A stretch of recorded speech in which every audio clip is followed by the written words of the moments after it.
काल आमची state wild life बोर्डाची पहिली मिटींग आशिल्ली.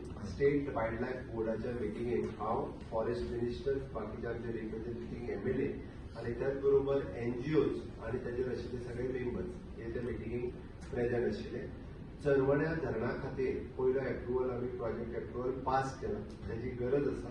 ताजो सरळ इम्पॅक्ट आनी हेजो सगळो जाणा म्हणजे सगळो स्टडी करून ताज्या उपरांत चरवडे धरण हाज्या खातीर आमी एप्रुवल दिलो.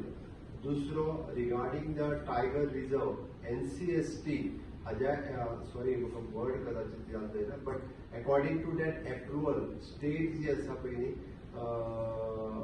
क्रायटेरियात फीट जायना म्हणून आमी आत्ताच्या घडीक टायगर रिझर्वा खातीर आमी एप्रुवलूच जायना जाल्यार आमी स्टेटीक दिवपाचो प्रश्न येवना.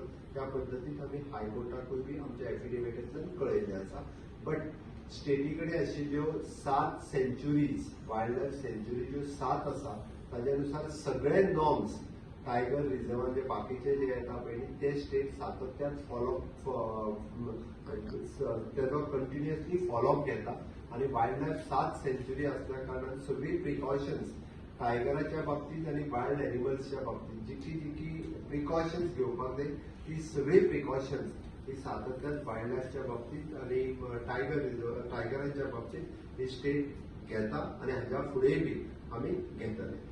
पण जर परत होण्याची शक्यता आहे हे सगळा प्रस्ताव की tiger reserve stop it is up to the matter is सबज्युडिस.